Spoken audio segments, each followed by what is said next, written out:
I just want to talk about just the basics of nutrition because we may be on different levels here and we may not all understand nutrition the same way. So I want to start from the very beginning and just take you through nutrition. So this will be a crash course in nutrition science. So what are the three macronutrient classes? This is a really good place to start. And again, I just want to put that question out there. Does anyone know the answer to this one? What are the three macronutrient classes without Googling it? I don't know all three, but aren't carbohydrates one? Carbohydrates, that's good. I'm going to record this too. I forgot to hit the record button. Is there a record button somewhere? I think I am already recording, Mike. Oh, you're recording it. Okay, great. So do you want a copy of present recording too? That would be excellent. Okay, I will send you over something. Okay. Great, thank you. Okay, so sorry, I'll pose this question again. What are the three macronutrient classes? Are the other two fats and proteins? Excellent. So carbs, fats, and proteins. So that's sort of the basic framework to think about nutrition. So we're going to go a little bit deeper into those three classes. So we have carbohydrates, fats, and proteins. So let's first talk about carbohydrates. So it's really easy to think about simple carbohydrates. We see these every day. Things like bread, cake, candy, anything with sugar, right? That's the most basic simple carbohydrate, but also fruit juice, honey, pasta, grains, things like that. So these are your simple carbs. And then we have complex carbohydrates, things like whole grains, whole fruits, whole vegetables, basically anything in the whole form is going to be a complex carbohydrate. And anything in a processed form is going to be a simple carbohydrate. And a really easy rule of thumb, I made this presentation a few years ago when this meme was popular. A really simple rule of thumb is that if you just try to eat more complex carbs and less simple carbs, that'll help you maintain a proper weight, because simple carbs are very easy to gain weight when you eat a lot of those. And another class of carbohydrates is known as fibers. Fiber can be found in whole fruits and vegetables, and also in things like oatmeal. And oatmeal is actually a really important example of fiber because we know that the soluble fiber in oatmeal actually has a cholesterol lowering property. And so cholesterol is a really common risk factor. If you have high cholesterol, it's a risk factor for things like cardiovascular disease. So if you can eat oatmeal, what it does is the fiber actually traps the cholesterol molecules so that when you, excrete the oatmeal, you're actually losing some of the cholesterol too. Your body has to make more, and overall your cholesterol levels go down. So in short, the functions of carbohydrates, they provide energy and regulation of blood glucose. They spare the use of proteins for energy. So if you're eating an only protein diet, you actually have to use those proteins for energy. But if you're eating some carbohydrates, it can actually help with muscle building because your body can focus on using the proteins for building muscle, and then you can use the carbohydrates as an energy source. They're very sweet and they're good for flavor. And the dietary fiber we just mentioned. So that's carbs. Any questions on carbs? I'm going to move on to fats. So can anyone give me some examples of fats? Foods with fat in them.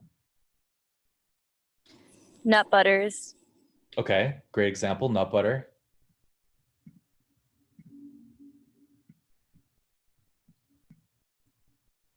Anything else? Okay, dairy. What else? Avocados. Avocados are a great source of fat. Yeah, so, and then there's one more class of food that has a lot of fat. Okay, so I'm seeing in the chat. So Sydney said bacon. So this big class of food we would call meat, right? Okay, and oils is another giant class of fat. Right, so those are the big groups, right? Meats, oils, and we have some fatty fruits and vegetables like avocados. So when we're thinking about fats, we can sort of classify them as fats coming from animals and fats coming from plants. And is there a big difference between these? That's what we want to find out. So we can think about the different types of fat. We can categorize them in 4 classes here. And the way we're going to name these, you've probably heard these words before: saturated, unsaturated. The reason these are named this way, I don't want to go too deep into the chemistry, but if you think about an organic chemistry molecule, these carbons are what we call saturated with hydrogens. In other words, every carbon has the maximum amount of hydrogens. Every carbon can have 4 bonds, so this one has 1 bond to carbon and 3 hydrogens. Whereas over here in an unsaturated fat, these carbons actually are double bonded to other carbons, which is, in other words, they're not saturated with hydrogen molecules. And so because of this saturation and unsaturation, these fats have different properties, both chemical and biochemical, in the way that they influence our health, right? So you may have noticed that things like butter and coconut oil. So coconut oil is kind of an exception. Really, when you're thinking about saturated fats, you're thinking about butter, animal fat like lard. But coconut oil actually does fall in this saturated category. So they're solid at room temperature, right? So I could have a stick of butter sitting on the counter and it'll stay in a solid form, whereas I can't just pour olive oil on the counter, it'll be liquid, right? So monounsaturated fats, the best example is olive oil. And again, they have a lower melting point, so they're liquid at room temperature. Polyunsaturated fats, very similar to monounsaturated, but different properties on your health. And then we have trans fats, which are actually made chemically in industrial processes. And so trans fats actually, they have a partial hydrogenation. So in other words, we're adding hydrogen molecules to fatty acids. And this gives it a sort of unnatural properties that our body doesn't readily recognize. And so that is why trans fats aren't really that good for you, is because these are made in industry and they're not naturally occurring. So we haven't really evolved to digest them in a proper way. But we use them in a lot of foods because they are stable. In other words, you could put trans fats in food products and it will help them to maintain a shelf life for longer. You can't really have food products with like butter in them. Like you can't just have, cereal with butter in it, right? That'll go bad really quickly.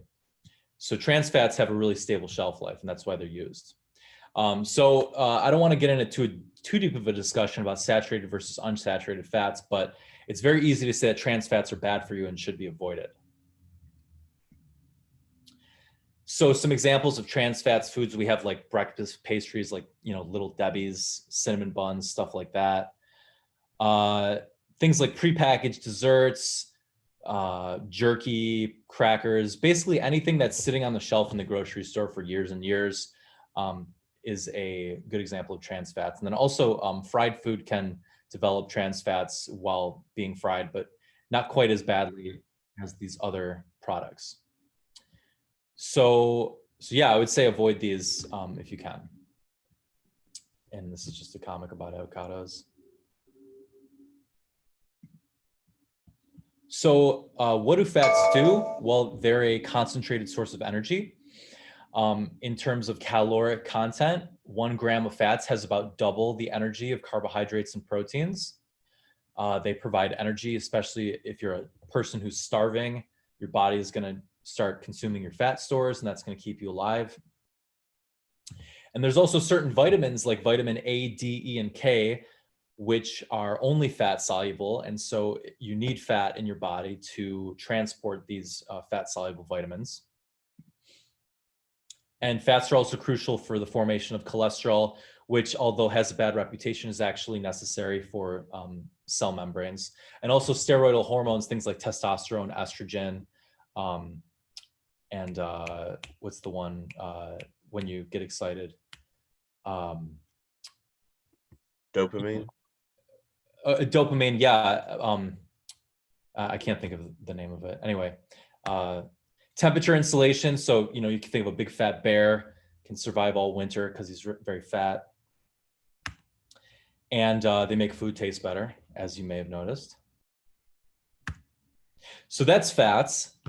Last class of macronutrients is proteins. What are some examples of proteins? Beans. Okay, beans, great example. Meats. Meat is probably the most common example. Can you think of anything else? Nuts. Nuts, okay. Good, so those are some big categories. Yeah, so we got our meats, we got our beans, we got our nuts, and some grains like brown rice have a little bit of protein in them too, but mostly we're thinking about beans, meat, and nuts. Good. So what are the functions of proteins? Well, they're crucial for building and repairing tissues, muscles, organs. They can be used as an energy source when you don't have enough carbohydrates to power your body or fats. Hormones such as insulin are made of protein. The enzymes that break down things when you're metabolizing food are made of proteins. Transport molecules like hemoglobin that bring oxygen throughout your body, through your bloodstream, are proteins. And things like antibodies, so your immune system is made of proteins as well. So a lot of really crucial functions of proteins. So that's proteins. Does anyone have any questions about the three macronutrient classes? Because the next thing I'm going to go into is micronutrients. So we just talked about macros. So now we'll talk about micronutrients, which are needed in smaller quantities, but they're just as crucial. So things like vitamins, minerals, and also antioxidants and phytochemicals I have here in parentheses because the science isn't exactly settled for what the exact amount of these things that we need are, but we know that vitamins and minerals are definitely crucial, and we have things like recommended daily values for those compounds. So we know, for example, we know about how much iron, how much vitamin B each person needs every day in order to maximize their health. So micronutrients are also super important. They're important for cell processes and metabolism. So a lot of enzymes, for example, need vitamins as like a cofactor. They're important for growth and development, and things like antioxidants have been shown that they can perhaps prevent cancer. So then the big question becomes, how do you properly combine these macronutrients in a healthy diet?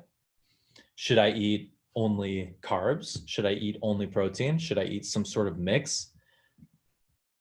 So this is a question that's been evolving throughout the years, throughout the decades, as nutrition science has evolved.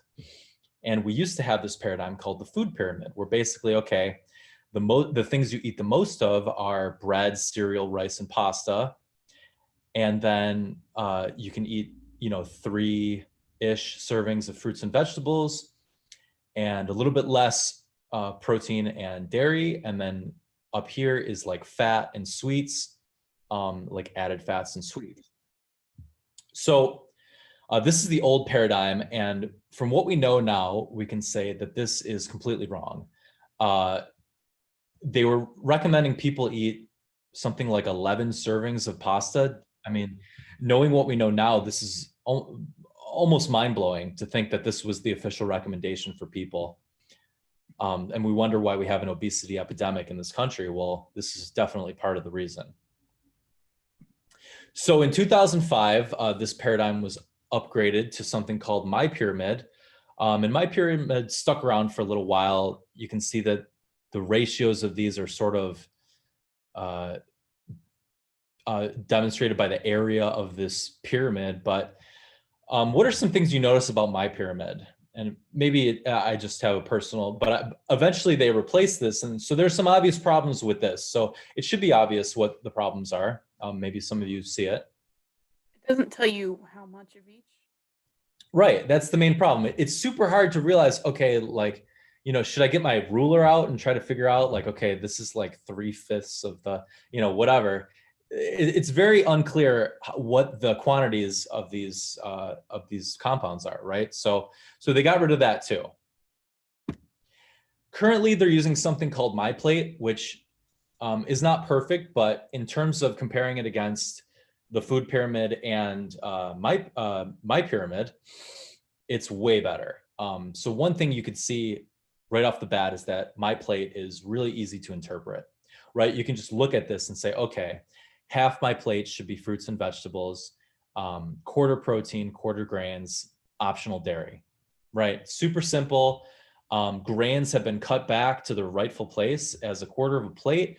You don't have, 60 or 70% of your diet is grains, which is good. Finally, they updated that. And in terms of servings, it's like, well, just go by your plate. If you eat 3 plates of food a day, you can just do this for each plate. So it's sort of a relative ratio of food rather than saying, okay, everybody needs to eat, 2,000 calories or 3,000 calories or whatever. So super good, big improvement. And it's really nice compared to the old systems. Have any of you ever heard of the ketogenic or Atkins diet, or have any of you ever experimented with this before? My mom is on a keto diet. Oh, really? Yeah, my mom's on. And how's that going for them? Is that working out? Good experiences, bad experiences? Yeah, she's lost 60 pounds since I think January. Wow, that's amazing.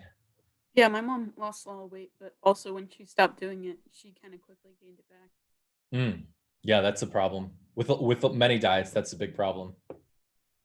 So, Mike, if you go for keto diet, like who, I think it was Sydney, you have to continue on that one, or you can basically flip-flop whenever you want, because body needs to adjust with diets, right? Oh, were you asking me or Sydney? No, I'm asking you. Oh, well, one thing about carbohydrates is that they retain a lot of water. So one thing people notice when they first either go on this diet or come off this diet is that they're losing like 10, 15 pounds of just water weight. If you go on a keto diet, you're going to lose maybe 10 pounds right off the bat in the first couple of weeks, but it's mostly water weight. So that's But why that will be? Well, because carbohydrates retain water. Yeah, but I can tell you from my own experience, when I'm fasting every Tuesday from last, I don't know how many years now, boy, so which means basically I'm on 1 fruit in the morning and then I eat dinner. So basically 12 hours, and then on top of that, I teach 2 PhD classes on PhD on Tuesdays. So long story short, like, boy, I had to go to restroom for like almost every 2 hours. And that point in time, since I'm not eating anything except 1 fruit in the morning, my body is mostly burning fat, right? Well, it takes actually more than just probably one. It takes about 2 or 3 days for your body to go into what's known as ketosis. Oh, okay. So you eat carbohydrates, but then you still have some sugars circulating in your bloodstream. So to get to ketosis, your body actually has to use all of those sugars that are circulating in your bloodstream. And then your body gradually will switch to a state of ketosis where it starts to look to other sources for fuel. So I need to be on fasting for like 3 days straight, huh? Well, you don't have to go complete fasting, but fasting from carbohydrates. Oh, it's good to just do not eat anything instead of thinking too much about what you're eating, right? Well, there's a lot of studies that show that maybe a 2-day fast or a 3-day fast. I don't want to recommend fasting because it's something that you should know about. You shouldn't just jump into fasting. I don't want anyone to get You have to be careful. But a 2-day fast has been shown to be really good for your body in terms of resetting the immune system.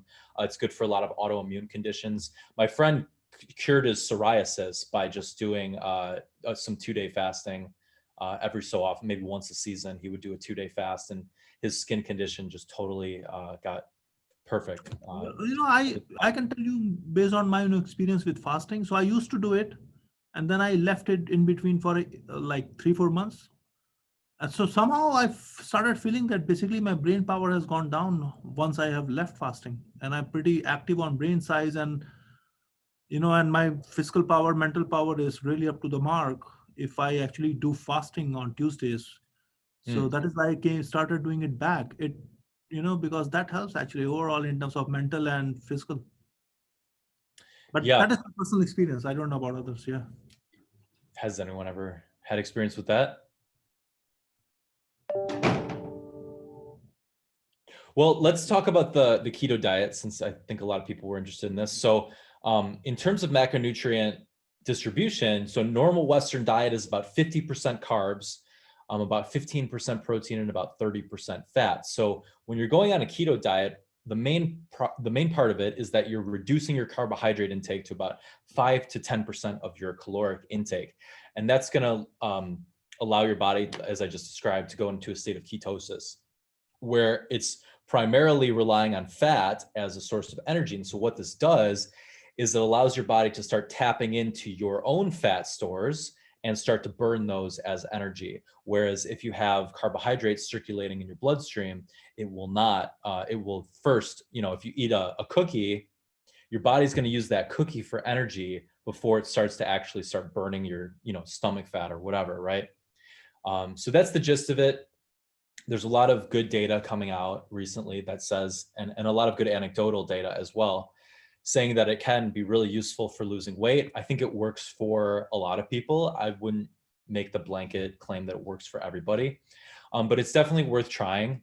And I've tried it several times just to see how I feel. And it's definitely a way to lose weight if you cut out carbs from your diet for most people.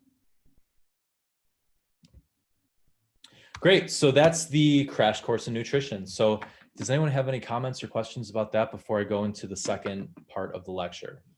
Yeah, you can ask Mike any question. He is the future expert. I will not say expert because still you are doing your PhD, but yeah, you are getting there. About the keto diet, Yeah. do you have to just from what I've seen, since my own personal experience, when my mom stopped, she gained it back. Would you have to stay on it forever if you wanted to maintain the weight loss? Well, so there's two components. So there's ketogenic diet and there's also calorie restriction. And so often when people go on a ketogenic diet, they're also unintentionally or intentionally restricting their calories. So for example, if you gave me unlimited chicken breast or steak or whatever versus unlimited pasta and said, okay, you have to just eat one of these, I'm gonna, even if it looks like I'm eating the same amount, when I'm eating the pasta, it's going to be a lot more calories because carbs burn faster. So you end up eating more of them. And your body actually, if I start the day eating some carbs, my body's gonna crave more carbs for energy throughout the day. So long story short, when people go on the ketogenic diet, they're also unintentionally, I think, restricting their calories. So maybe that's part of, with your mom, maybe she got off the ketogenic diet, but then unintentionally raised the amount of calories she's eating at the same time. Okay. I also heard that it, over the long term, it can be bad for your liver or something, or is that true? I don't want to say yes or no. The long-term effects of the ketogenic diet aren't well studied. However, I know that people throughout the ages have done just fine eating animal diets. There's still native tribes and Eskimos that eat primarily meat all day, every day, and they live to lead healthy lives. So I think it also has a lot to do with your genes.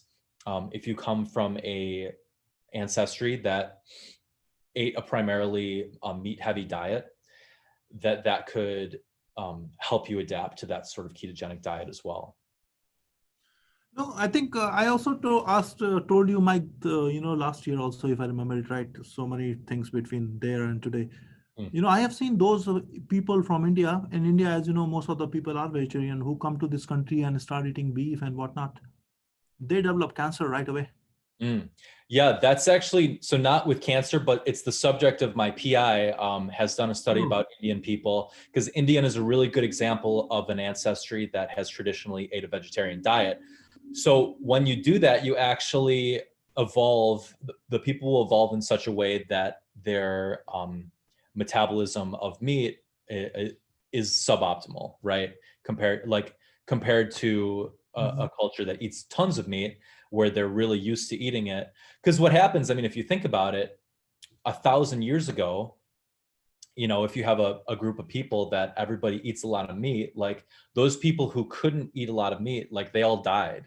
They're already gone. So the people who were going to die eating a primarily meat diet in a culture that eats a lot of meat already died. So we've already evolved to the point where we can metabolize that. So my professor was looking at omega-3s actually.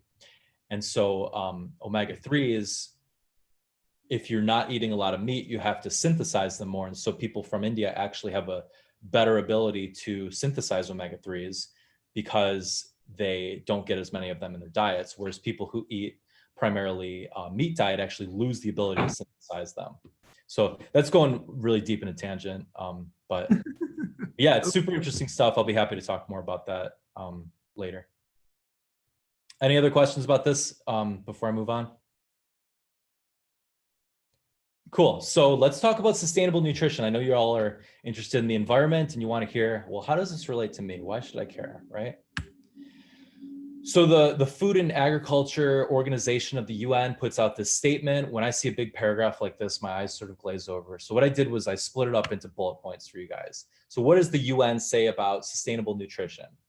Well, they say it's protective and respectful of biodiversity and ecosystems, culturally acceptable. In other words, I can't go to Israel and say, hey, I just found this great diet. You just eat bacon every day. And, that's totally sustainable for you guys. So it has to be culturally acceptable. It has to be accessible. In other words, if, a type of food is really common in Asia or in Africa, you wouldn't want to recommend the same diet for people in, South America, right? It's economically fair and affordable. Nutritionally adequate, has to be safe, of course, has to be healthy, and it has to optimize our natural and human resources. So we want to, if we have some grasslands, we want to optimize them in terms of food output. In other words, we want to balance the needs of human health, the needs of feeding the population, but also the needs of the environment, because if we have a food system that destroys the environment, then it's going to work in the short term, but not the long term. So one of the big topics in environmental science, of course, is CO2. So we'll start there. So Anna Lepay wrote this book about maybe 10 or 15 years ago. This sort of set off this movement that we see today called Diet for a Hot Planet. And the climate crisis at the end of your fork and what you can do about it. So her thesis was basically going on a vegetarian diet is good for the environment because animal agriculture produces more carbon dioxide. And so Anna Lepay is actually the daughter of this one, Frances Moore Lepay, who wrote this book in the 1950s, Diet for a Small Planet. So she sort of picked up where her mom let off and applied it to CO2 emissions. So it's a family that writes very famous books about being a vegetarian. And she has a point. If you're concerned about CO2, there's definitely a point there. Agriculture accounts for about 10% of global greenhouse gases. So that's things like not only farming crops, but also farming animals. And if you look at various diets, so this was in the UK, but if you want to measure the CO2 emissions of a diet, what you find is that indeed heavy meat eaters have a higher carbon footprint than vegetarians, and vegans have the lowest of all. Have you guys ever seen this before? Is this interesting? Yes. Yes, you've seen it, or yes, it's interesting? Yes to both. Both. Oh, right? Cool. So yeah, I think this is pretty cool. If you're interested in lowering your carbon footprint, you may consider a vegetarian diet. And this is really mind-blowing. And this goes back to the first slide where we're talking about food waste. If food waste was its own country, it would be the third largest greenhouse gas emitter. So China, in terms of their food waste, has a very large carbon footprint, but in terms of their, let me back up. This is just their total greenhouse gas output. But if you took all the food waste from all the countries and made it its own country, it would be the third largest country, right? So this is a huge problem that if we just focused on tackling this problem, I think we could really make a big dent in our carbon output. So that's greenhouse gases. So as a individual, there's only so much you could do in terms of changing your diet. But in terms of acting locally, there's actually more you can do in terms of supporting small farms versus big agriculture. So I want to talk about this and focus on this a little bit too. I got a question in the chat. Would you say being more conscientious of consumption would be a better option than cutting an entire food group from your diet? Well, that's up to you. A lot of people, I mean, I was vegan for several years and I eat meat again today. And I actually, believe it or not, I feel much healthier eating meat. And so it depends on how much personal sacrifice you want to take on. If you are vegan and you feel great, then and you want to help the earth in that way, then that's great. But a lot of these food waste issues are also systemic issues. So unfortunately, what can I do really as an individual to stop, McDonald's from wasting so much food? Well, I can tell you guys about it, and maybe one of you grows up to be the CEO of McDonald's or something. What can we really do as individuals? There's only a limited influence we can have. But this topic right here is actually something we can have more influence on, because you're literally voting with your dollars every time you buy food, right? So let's think about monocropping for a second. So this is a really important issue. Monocropping would be growing one plant in the same place year after year. So for example, here's my 100 acres of land and I'm going to grow only corn, right? But they're uncommon because people quickly figured out that this is not a good thing for the soil, and it depletes the nutrients of the soil and you end up having a dead patch of land really quickly. But duocrops are very common nowadays. And so corn and soy is a common duocrop rotation. So, grow some corn for maybe a year or two, switch to soy, uses a little bit different nutrients in the soil. And so actually half of the farm in the United States is this corn and soy duocrop, which is amazing to think about.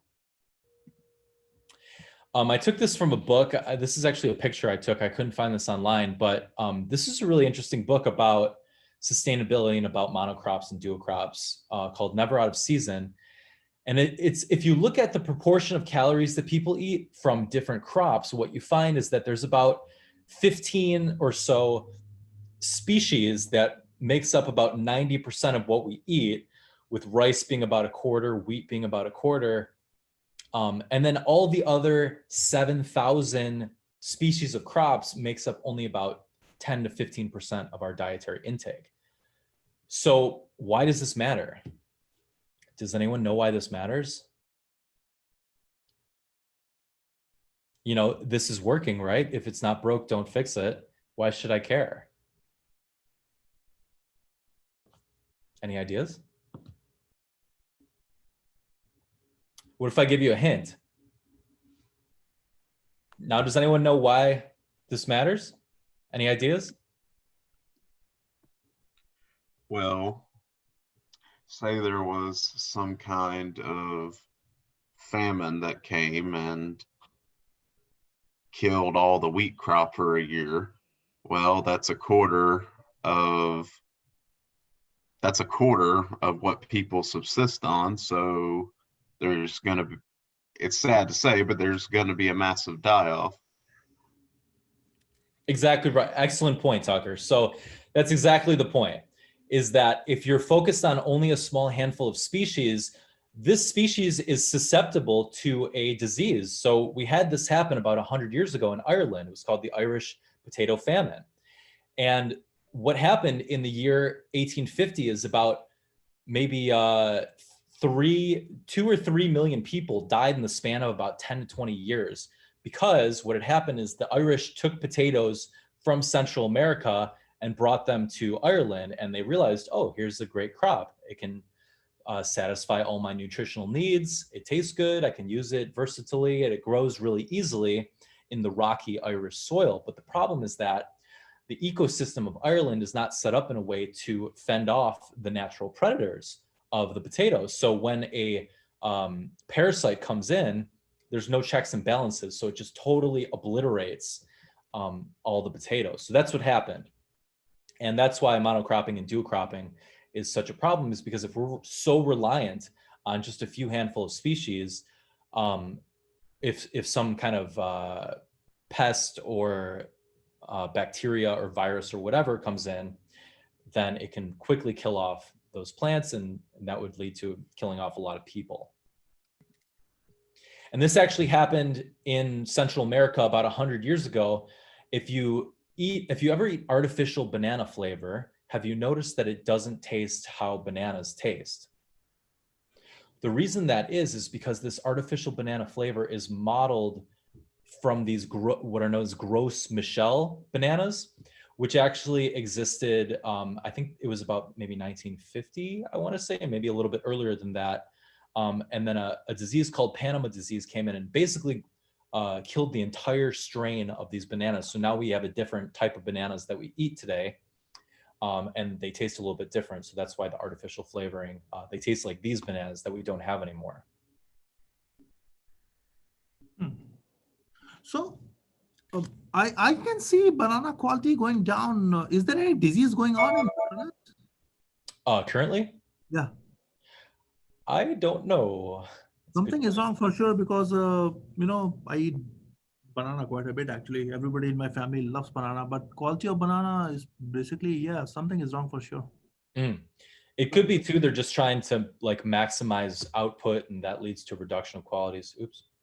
No, I think it's just going down in taste and flavor, everything, including. And plus, you keep the banana, they never used to go bad in my house, like for 3-4 days. Nowadays, you keep them, they are bad in 1 or 2 days. So something is wrong for sure. Bananas, I know a little bit about that actually. Oh, great. So there is a problem, huh? Yeah, so bananas are one of those fruits that don't have seeds, so everything is a clone. And what we're seeing right now is there's this disease in our major banana producers that is causing a mass extinction of the current banana population. So in Tifton, actually, at our other UGA campus, they're doing a genetic breeding program to make a better hybrid that's resistant to this disease. I'm not sure exactly what the name is, but they've had to do that. I think in the early 2000s, they had to make a new hybrid, and our bananas now are not as sweet. And so that's what people notice, but it's going to actually become even less sweet once a new hybrid comes out, because that's a trait that's being lost in their crossbreeding program. Yeah, so basically I had to find some other fruit. Okay, yeah, because I told you, because I can see that, feel the difference, especially I eat bananas on Tuesdays when I have not eaten anything else, so I can definitely feel the difference. Okay, good. Thanks, Marin. Interesting point, Marin. Thank you. Yeah, I didn't know about that. So this is a plot of corn by county. And what we can see in this plot is relating to the previous point about a parasite coming in. They are all very highly concentrated in one area of the country. So you can imagine that if some kind of disease came in and affected corn, it would spread very quickly to this centralized location where it's all being grown. So now I don't want to be too doomsday, but that's just one additional consideration. Okay, another phenomena is that we're noticing in the past 50 to 100 years that we have fewer farms and they're getting larger. So since about 1900, the number of farms has become about 1/3 of what it was. And likewise, the average farm size has maybe quadrupled. And so there's pros and cons to this. The pros are that you can reduce your labor demands, you can maximize production. The large farms are providing a lot of food security for our country. It seems to be working. Nobody's going hungry. You can improve your animal and plant breeding techniques. If you have all the animals and plants happening in one spot, then you could put the best technique there and sort of optimize it that way. And these GMO crops are more robust. You can have a high yielding GMO crops. I'll talk about GMOs a little bit later. But there's also cons. So as we mentioned, there's disease susceptibility of these large farms. The topsoil is depleted very quickly. You can get groundwater contamination, and there's definitely a higher risk of pollution. Decline of family farms, so you're seeing a hurting small businesses from this.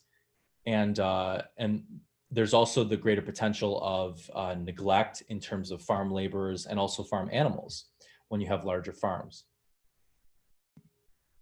So we already talked about disease susceptibility. Let's talk about farm animals now. So this is the average weight of a broiler chicken. Since 1957, we've seen that they've quadrupled in size, and this is due to factory farming and also increases in farming technology throughout the years. And I want to talk about factory farm meat because I think this is an important topic that doesn't get as much attention as it deserves. So again, there's pros and cons of factory farm meat. The pros are it's inexpensive, it's automated, it's time efficient, very profitable, and you can maximize your food production. But the cons are that these animals are not in ideal conditions. The meat is often of poor quality. You can also have health concerns for consumers. For example, if you have, a million chickens in this one place, then if one gets sick, a lot of, there's not really a million, but let's say, 10,000 chickens, right? If one gets sick, it's going to spread very quickly. And you could be shipping out that contaminated meat in a way that wouldn't happen if there was many small farms. And they create a lot of pollution. So I want to show some images of factory farms because, like I said, I think this doesn't get enough attention. Feel free to not look at your screen if you're very squeamish or sensitive for the next maybe 2 or 3 minutes. So I'm going to show some intense images of factory farming here. So these are pigs. Most, if not all, pigs that are farmed that you eat, that you buy pork or bacon in the store, they live in what are known as gestation crates. So they essentially can't really even turn around for the entirety of their lives. And they live in this small crate. And yeah, that's how pork is made. So here's another picture of pigs. So pigs are super smart. The thing with pigs is that a lot of people say they're about as smart as dogs. And you can imagine if dogs were living in this condition, that there would be a lot of suffering and we would feel really bad about. So for me, it's always been hard to understand why people, if it was exactly the same thing, but with dogs, but because it's pigs, we don't care because, they're food or whatever. Just something to think about. And these are dairy cows. So they don't live their entire lives like this, but this is sort of the mass milking apparatus that they go in. So it's a very condensed, all the cows are very close together. Again, we can see how if there was some kind of illness that it would spread very quickly because they're kept in such close quarters. And there's a lot of mechanizing, which can also lead to animal injuries or things like that. And these are layer hens, I believe. So chickens that lay eggs are typically kept in cages like this. And they can't spread their wings out. They can barely stand up and turn around. Again, it's just very distressful conditions for animals. And if you think that animals have consciousness and you care about that, then perhaps you should be concerned about this. Veal is one of the worst situations for an animal. So these veal calves are fed. They don't even give them water, actually. What they give them is this sort of like fattening, milky substance. So whenever they're thirsty, they can't just even drink water. They have to be constantly fattening themselves in this short amount of time. So it's a very cruel situation for these animals.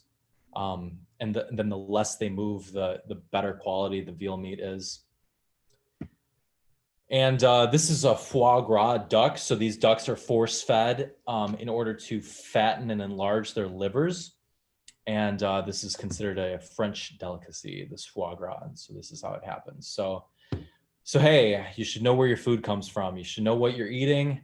It's only in the past maybe 50 to 100 years that we've had the luxury of being able to eat meat without actually having to get our hands dirty about it. So, is that a good thing or a bad thing for society?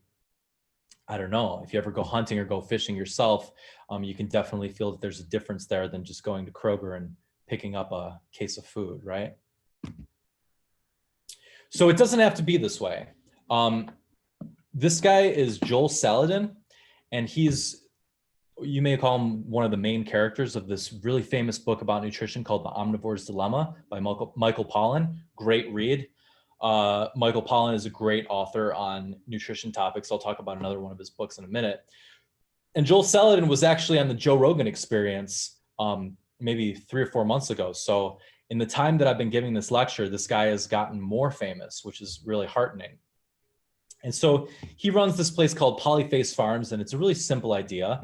The idea is that you're growing crops and raising animals all in the same farm. So this is how it basically was done for hundreds of years or thousands of years, that, the animals are fertilizing the crops and the crops are feeding the animals, and the chickens are, supporting the cows, and the cows are supporting the chickens. And it's sort of this sustainable ecosystem, and you rotate on the land. It's more work, and it makes the food a little bit more expensive, but it's higher quality. And you know that the animals were raised in a sustainable way that's not only good for the animals, but also good for the environment. So what he does, so cows eat a lot of grass, as you know. So what they do is they'll take the cows and basically rotate them throughout the farm. And then when the cows, let's see, I think first you put in the chickens, and then the chickens come and eat all the bugs, and then you rotate the cows in, and the cows come and eat all the grass. And then it's sort of this I don't remember exactly, but it's a really interesting system.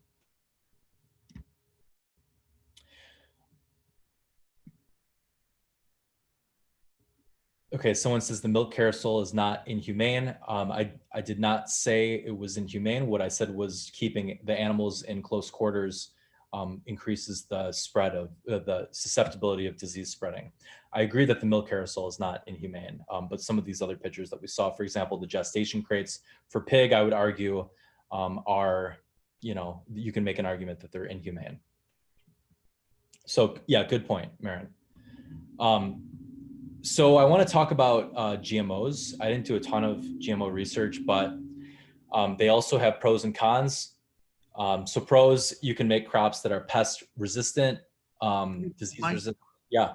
Sorry to bother you. We are running out of time. We finished at 11:10. Oh, really? 11:10? Mm-hmm. Okay. Oh, well, wait a second. Oh, my bad. So we started 10:20. We finished at 11:10. 50 okay. minutes. Let me just wrap it up then. I'm sorry. I'll finish it right here. Mm-hmm. So what can you do to eat more sustainably? Well, Michael Pollan gives us advice. Eat food, not too much, mostly plants. This is solid advice. Tend your garden. So one of the best things you could do to help the environment is grow your own food. You know exactly where it came from, and you know exactly what's happening with the soil and what's happening there. So buy locally, support your local farmers, look your farmers in the eyes. You can see exactly where your food came from and who you're supporting. And support biodiversity. Go beyond the 10 to 15 major crops and try things like wild greens and a lot of these exotic fruits and vegetables that can actually be not only delicious, but help the environment as well. And if you are interested in the issues with the animals I just talked about, then free range meat is always an option. Not always perfect, but definitely a step in the right direction. Okay, thanks everybody for listening. Sorry I went over time a little bit. And you're free to go, I think, but if you have any questions, I'll stick around for a few minutes too. Okay, any questions? One question we have time for, and that's it. Anybody? Okay, yeah, Marin, if you have something, yeah, please go ahead and send it to us. More we know, better we are, right? Information is the key here, especially food as such an important topic, and it has such a big impact on carbon and land use, on health, you name everything. It connects everything. Okay, so Mike, thank you so much for your time. As always, it's very interesting talk, and I will be in touch. And I will send you the link, okay?